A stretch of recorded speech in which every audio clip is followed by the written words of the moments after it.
व्यक्ति ज़्यादा अमीर और गरीब व्यक्ति ज़्यादा गरीब क्यों होता जा रहा है, इसके पीछे भी भगवान की ही लीला है।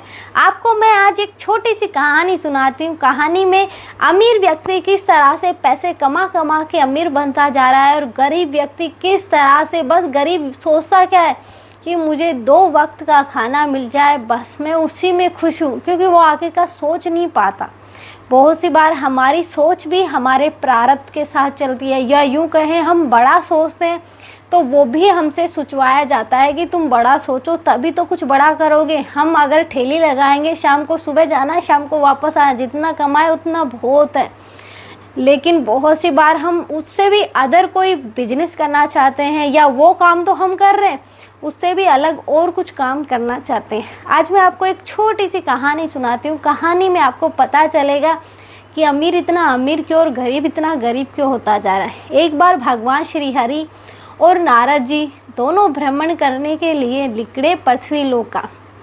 तो दोनों ने भेष वैसा बनाया भिखारियों वाला कि मतलब हम जाके भिक्षा मांगेंगे और देखते हैं क्या होता है। तो उन्होंने एक सेठ के यहाँ जाके मांगा कि हमें भूख लगी है, हमें कुछ खाने के लिए दे दो। तो सेठ ने बोला कि मेरे पास फालतू टाइम नहीं है, मैं अभी मेरा काम बाकी है, मुझे पैसों का हिसाब करना है, तुम्हारे लिए कौन टाइम वेस्ट करेगा। तो उसने वहाँ से बोला चलो चलो यहाँ से निकलो, टाइम नहीं है।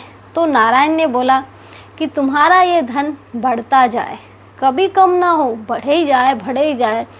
लेकिन अब नारद जी बेचारे, उनके दिमाग में सवाल चल रहा है कि प्रभु क्या बोल रहे हैं। एक तो उन्होंने हमें भगा दिया, ऊपर से ये उन्हें आशीर्वाद दे रहे हैं कि तथास्तु तुम्हारा धन बढ़े जाए। अब देखते हैं आगे क्या होता है। लेकिन अभी उन्होंने सवाल नहीं किया श्री हरि से, उन्होंने शांति बनाए रखी, क्योंकि नारद जी को एक वकील बोला जाता है कि वो वकील की जैसे बातें करते हैं, वकील के जैसे मतलब सवाल जवाब करते रहते हैं। तो आगे जाके एक बुढ़िया माई के घर उन्होंने जाके दस्तक दी और बोला माई हमें भूख लगी है, हमें कुछ खाने के लिए दे दो। तो माई ने बोला बेटा मेरे पास वैसे तो कुछ खाने के लिए नहीं है, लेकिन ये गाय है, इसका तुम दूध निकाल लो, पी लो, जो करना है कर लो, मेरे पास यही है।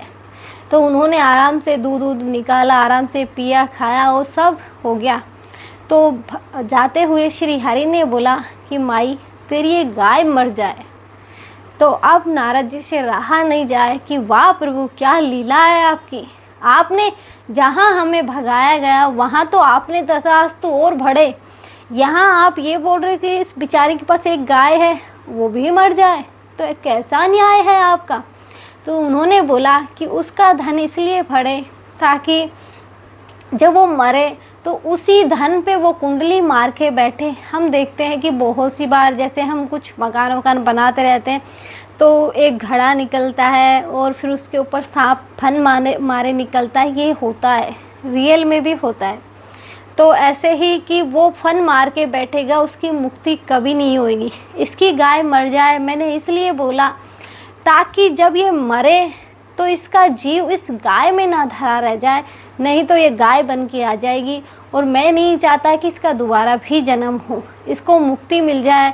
इसलिए गाय पहले मरे ये बाद में, क्योंकि फिर तो इसके ये सोचे ही नहीं कि मेरे पीछे तो कोई है ही नहीं, मैं किसके बारे में सोचूं, तो इसको ही मुक्ति हो जाएगी।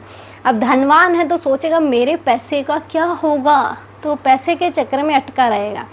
इसलिए ये तो एक कहानी थी, लेकिन रियल में भी ऐसा होता है कि हम देखते हैं बहुत सी बार या तो हम मकान बनाते हैं या मकान की नींव लगाते हैं तो वहाँ बहुत सी बार सांप निकल जाता है। एक बार खुद हमारे मतलब घर हमने एक कमरा बनवाया था, कमरे में हुआ यूँ था कि ज़मीन किसी और की थी, हमने खरीदी थी। तो जब ज़मीन में नीम की खुदाई चल रही थी तो वहाँ एक मिट्टी का कलश, उसमें कोयले भरे थे, लेकिन साथ में एक ब्लैक कलर का सांप निकला था। यूँ कहें कि वो सब कुछ तो कोयला हो गया, बाकी सांप था वो जिंदा था ज़मीन के अंदर। इसलिए बाद में सांप को अब करे क्या, सांप को कहाँ भगाए, तो सांप को मार के उसे दफनाया गया और कोयले को अब कुछ नहीं। इसलिए होता है कि मतलब रियल में भी ये चीज़ें होती हैं। ये तो हमारे खुद के घर में हुआ था, वो बता रही थी मैं। लेकिन कहानियाँ भी रियल में बदलती हैं। जो बहुत सी बार हमारी लाइफ में चमत्कार होते हैं वो ऐसे ही थोड़ी होते हैं, कुछ ना कुछ कारण होता है उनके पीछे, कुछ ना कुछ ऐसी चीज़ें जुड़ी होती हैं कि होता है। बहुत से लोग, क्या होता है कि बहुत से लोग हर चीज़ को मार देते हैं। जैसे छिपकली दिख गई, फट से झाड़ू उठाई मार दिया। बहुत सी बार चूहे को मार देते हैं। तो हर इंसान नहीं मार सकता, वो ही काम करेगा कि हर जानवर को या हर चीज़ को वही इंसान मार सकता है जो ज़मीन से जुड़ा हुआ है, जो ज़मीन के जो हमारा सबसे नीचे वाला चक्र है ना, उस पे टिका हुआ है वो। इसलिए वो सब मतलब उससे घिन नहीं आती। अगर हम थोड़े से ऊपर उठ गए तो हमें डर लगेगा, हमें मतलब घिन आएगी कि क्या मारे, कैसे मारे। हमें इतना कीड़ा दिख जाएगा तो उसमें भी क्या कीड़ा। इसलिए मतलब जो सबसे नीचे वाले तल पे मतलब वो ज़मीन से जुड़ा हुआ इंसान है कि उसे कोई फ़र्क ही नहीं पड़ता वो कब किस जानवर को मार दे, उसे कोई मतलब। वो से झाड़ू उठा के चूहे को मार देते हैं, लेकिन उनके हाथों से वो मर भी जाता है। लेकिन हम जैसे तो एक मच्छर को नहीं मार, मच्छर को वैसे ताली बजाएंगे तो बहुत देर में जाके होगा। इसलिए मतलब हर काम हर इंसान नहीं कर सकता और जो होना है वो होगा। आज के लिए इतना ही। जय श्री राम। मिलते हैं नेक्स्ट वीडियो में नए टॉपिक के साथ।